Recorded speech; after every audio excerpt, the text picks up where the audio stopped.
When I first built this guitar for Jesse, my hope was it could withstand Jesse. No, I mean it's not just I am the Jesse. brute. The brute. No, Yeah. that's flamenco in general.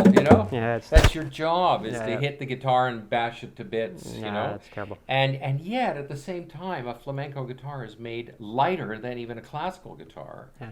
So these two things fight each other, but I certainly found that so a crack here and a broken brace here. It's like that's the life of a flamenco. He keeps fixing it up. Every time I bring it back, it's all beat up, and then I say, "Please fix my guitar." I have this picture in my head, of somebody who's in the arena fighting the lions, and he's bloodied, but they patch him up and send him back out to the battle. Yeah.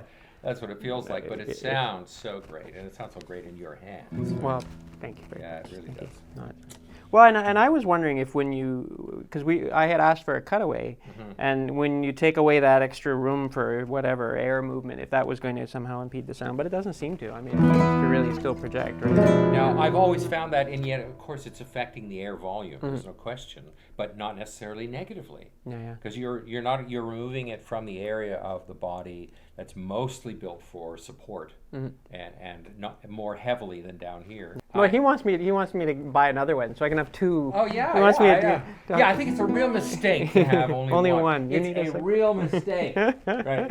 Everyone should have a guitar in every home. That's my motto. Forget these pianos in the living room. One for each hand. Get them out of there. Right? No, I think Jesse knows how honored and thrilled I am that he plays my guitar and records with it, performs with it, and I've seen him perform with it. And what you do with it makes it sound bloody good. Oh, thank you. But that's what it's all about. And no matter what you've done in the construction or inlay work and all that stuff, it's a tool for somebody else's creativity. And when they're using it and achieving things that move you, I can't explain the feeling that you had a role in there somehow. But I wanted to ask you, because, I mean, how do you feel? I know that there are collectors out there who buy your guitars just to put them on the wall. And I always think, it's great in the sense that means there is a Grit Laskin guitar in mint condition out there, that hasn't been beat up the way mine has. But at the same time, it also hasn't had a voice. It hasn't got to go out and live the life that it should, where it's making music for people to hear ultimately. And I mean, it is a testament to your beautiful inlay, right? That people treat them like objet d'art. Yeah. But at the same time, it's art in two different types. This is important I'm with too. You entirely. That bothers me, and I wish it wasn't so. I think I can say honestly that most of the people who are the collector types, they play guitar too. Yeah. So they're collecting the thing that interests them, and they're going back and forth.